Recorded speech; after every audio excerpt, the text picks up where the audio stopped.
Hello dear students. So last time we have discussed about the types of compounds or what are coordination complexes, various types. So we were in addition or molecular compounds, and they were classified into two categories, that is double salts and coordination complexes or compounds. Okay. Now we will try to differentiate between the two, that is double salt and coordination compounds. So double salts, as we have discussed, this is potash alum. So on dissolving or it get dissociated into ions when dissolved in water. As you can see in this picture, that sulfate ions are there, potassium ions are there, and aluminium ions are there. So once this is dissolved, what happens? They start separating out. Like you can see aluminium ions, then this is sulfate ion, right? In the same manner, potassium ions. So for double salts, when they are dissolved in water, they get separated into their constituent ions, and these ions, they retain their properties, individual ions. Okay. In the same manner, on the right hand side, you can see that for coordination compounds, the trend is a bit different. In this case,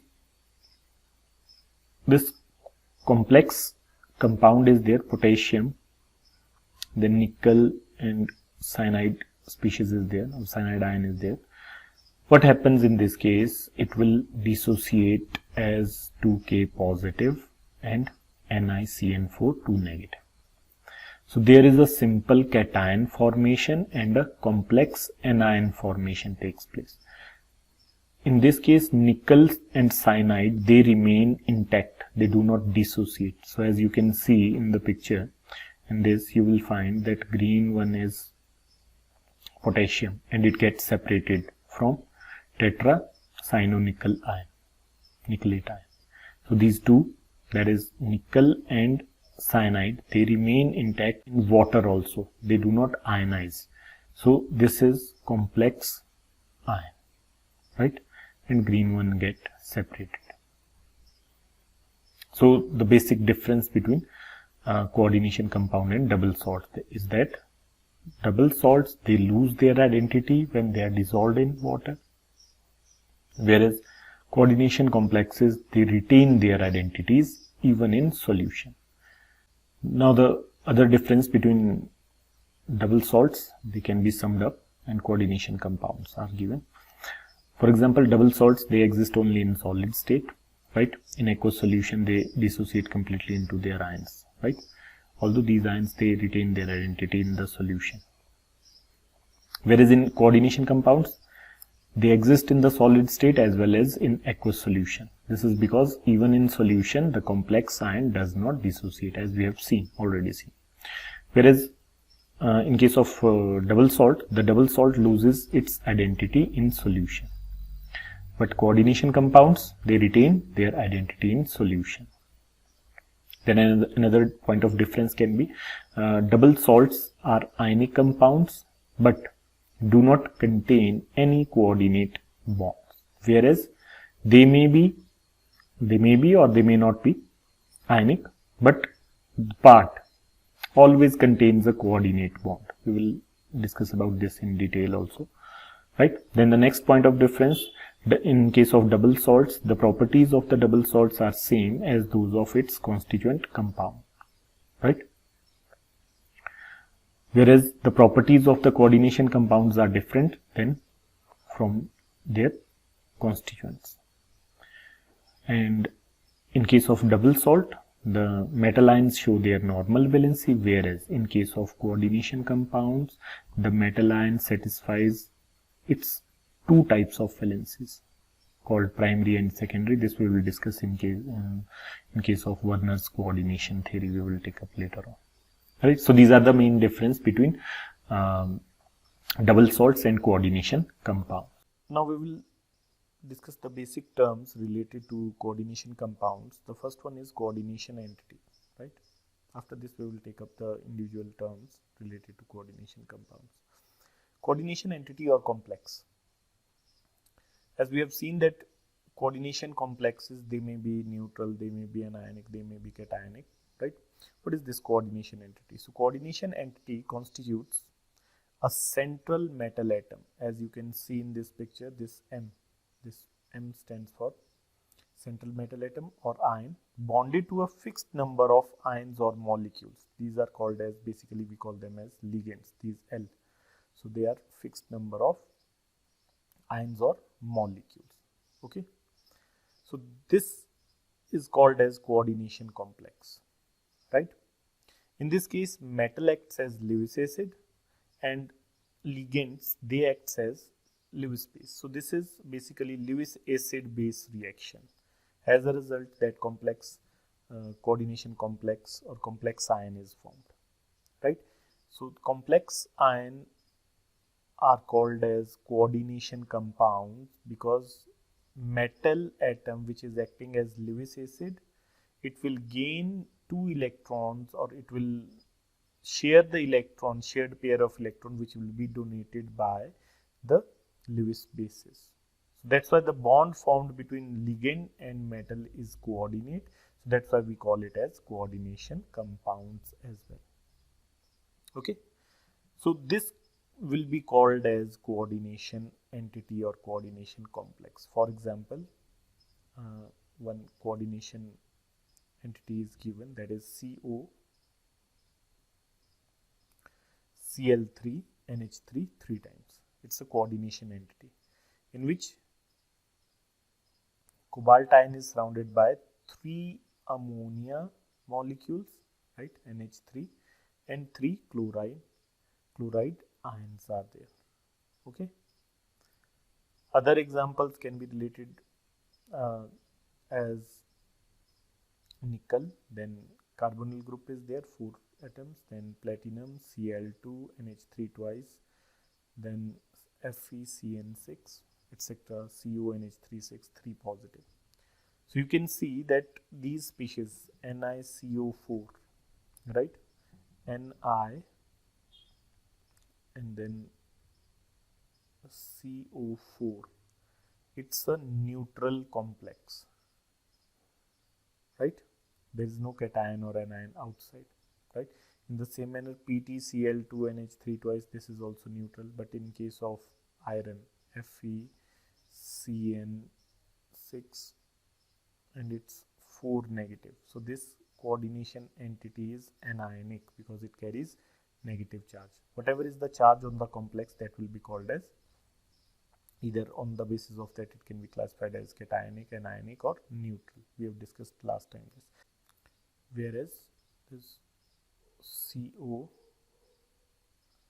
NH3 6 3 positive, it's a cationic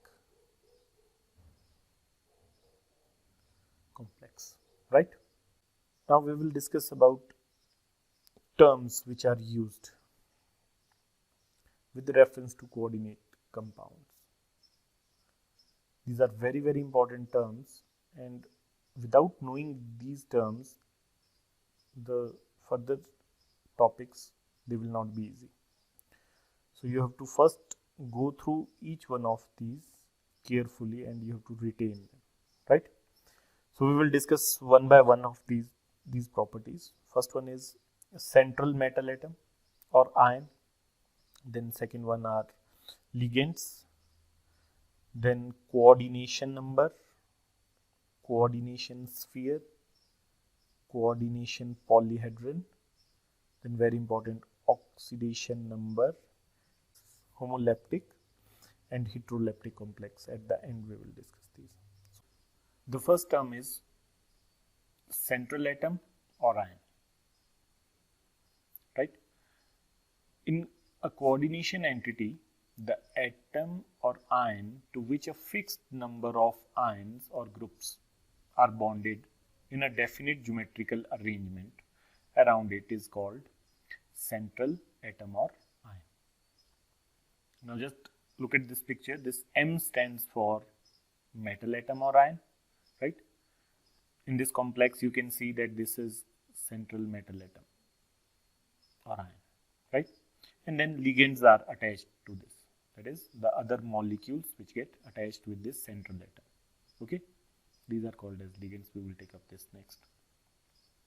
So for example, in this complex NiCl2H2O4 times, which species will be the central atom? So it will be nickel, right? Then in nickel, then NH362 positive, again nickel. So basically transition elements, they form the complex compounds.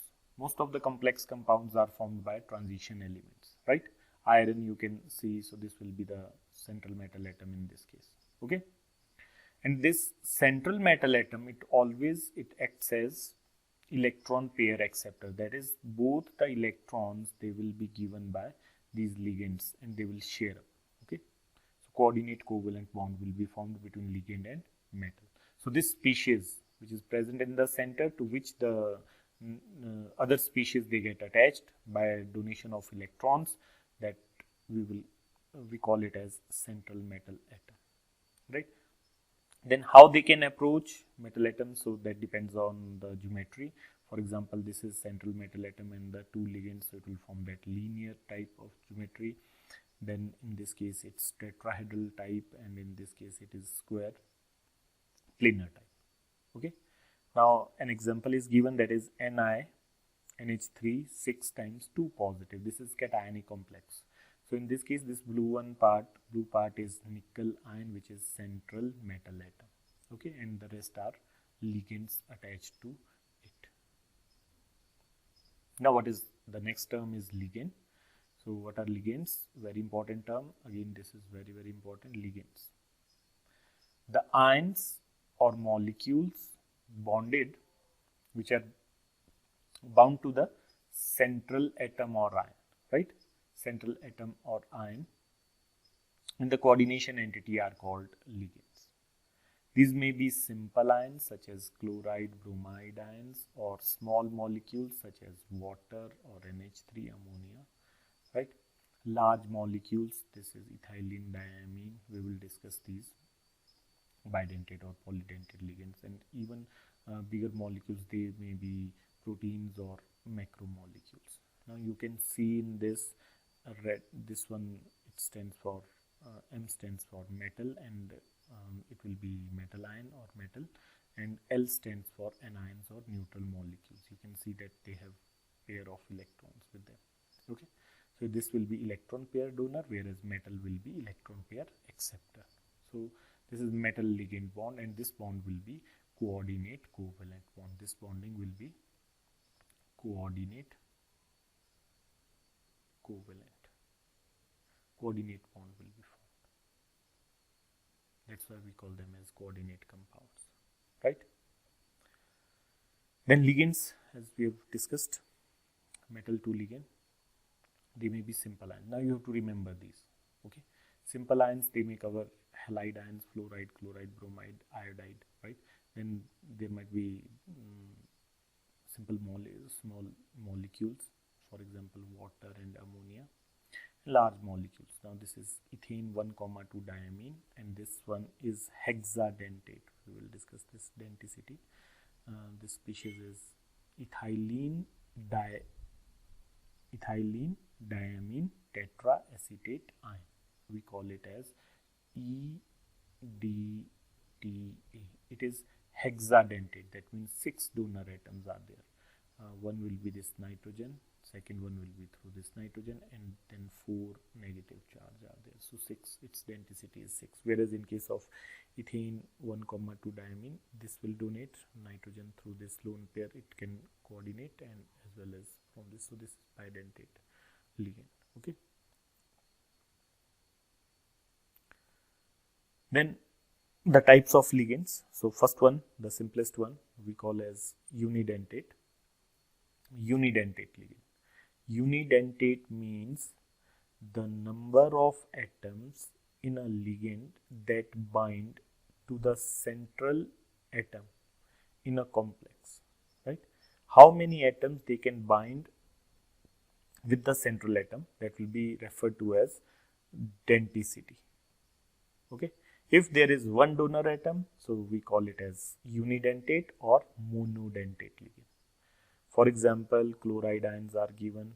Chloride ions, water molecule, it has only one donor atom, so it will be monodentate. Then ammonia, it has only nitrogen, it has as donor atom, one donor atom, so unidentate, right? You can see the coordination. That rest depends that their number may vary. It may be 2, 4, 5, 6, right? For 6 you can see this, for 4 you can see, and this one is also 4, right? So central metal atom is there, and then the ligands, they get attached by through that coordinate covalent bond. If the central atom has one donor atom, ligand has one donor atom to the central atom, so it will be unidentate. So these are the examples of unidentate ligands. The second type of ligands may be bidentate or didentate ligands, the ligands that contain two donor atoms, right? They will form two coordinate covalent bonds with the same central atom, right? So they will be called as didentate. The examples are given, these are important. First one is dimethyl glyoxime. Dimethyl glyoxime is CH3, C double bond NOH, and then to other side CH3, C double bond NOH, right? Glyoxime. In case of aldehydes, we will discuss these. Now this glyoxime, it has two nitrogen atoms, and these both the nitrogen atoms, they have one lone pair each. So this species can coordinate with these lone pairs which are available on the nitrogen. Thereby two nitrogen atoms, they can form two coordinate covalent bonds. Hence it is an example of didentate or bidentate ligand. Okay, the same one is this. So two donor atoms, or through two donor species, it will form two coordinate covalent bonds with the central metal atom, right? This is metal atom. Then another example is ethane 1,2 diamine. Very common, very important example. Most common example is there. This is CH2NH2 and then CH2NH2, right? So again, it has two donor atoms, one nitrogen with lone pair, another nitrogen with lone pair, so it will form coordinate covalent bond with the central atom. In the same manner, oxalate ion. This all you have to learn, right? Oxalic acid, hydrogen is removed as H positive from both the oxygens, so they will carry negative charge. So these two oxygens will be available for donation of electrons to form coordinate covalent bond with the metal atom. So these are examples of bidentate. Okay. Then in the same manner, polydentate. Poly means more than two, or multidentate ligands which have more than two donor atoms, and they can form coordinate covalent bond with the central atom. So they will be called as multidentate or polydentate ligands. The most common example is EDTA. This is hexadentate ligand. This is hexa. Hexa means 6. It can form 6 coordinate covalent bonds, right? How it can form? Again, the same thing. You can see these oxygens, red colored oxygen, 1 O negative, second, third, and fourth. 4 oxygen, they will form 4 bonds, and then 2 green one nitrogens are there with lone pair. So 4 plus 2, 6. In this case, you can see there will be a lone pair, so 1 coordinate covalent bond, another from this nitrogen, and then 4 oxygen, 1, 2, 3, 4. So 4, 5, 6 hexadentate ligand. So these will be called as polydentate ligands. Now chelating ligands. Next term is chelating ligands. So chelating ligands means when these bidentate or polydentate ligands, they form coordinate covalent bond more than once to the same central atom. As you can see that ethane 1,2 diamine is there, and another ethane, another molecule of the same species is there. So when two or more such species, they are forming coordinate covalent bond with the same metal, so we call it as chelating complex. The complex formed is chelate complex, right? And the ligands are called as chelating ligands. So ethane 1,2 diamine is chelating ligand here, okay? And its denticity will be as per their number. So 2, denticity is 2, right? In the same manner, hexa and this ethylene diamine, tetraacetate ion, EDTA. So in this case, it will be 6. It is forming 6 coordinate covalent bonds, right? So chelating ligands, they have lone pair of electrons on more than one atom. That's why bidentate or polydentate ligand should be there. Then they are capable of binding to the central atom or ion through more than one coordinate covalent bonds, right? So such ligands are called as, they will be called as chelating ligands, right? Do practice these terms. Then very important, this is again very important term, ambidentate ligand. Ambidentate ligands. Ambidentate ligands, they have two different types of potential donor atoms. Same time, within a molecule, there will be two potential donor atoms, but use only one. So they will be using only one of them to form a coordinate covalent bond with the metal ion. So it's very important. For example, if we take this NO2, NO2 is there. NO2 has two donor atoms. It can coordinate through this oxygen as well as with nitrogen. So right now in this case, it is forming coordinate covalent bond through this nitrogen, right? So we call it as nitrito N. We will name it as nitrito N. But the same species, when it now in this case it is forming coordinate covalent bond to the metal atom through oxygen. So it will be called as nitrito O. Such species which have two potential donor atoms, but they will be forming coordinate covalent bond at one time through ones only, are called as ambidentate ligands, right? In this case, there is another example, C-cyanide, Cn negative, and isocyanide, Nc negative, right? So in cyanide, it will be coordinate covalent bond will be formed through metal, and in this case, nitrogen will be forming, carbon will form in first case, and in this case, nitrogen will form, right? So this is very important term.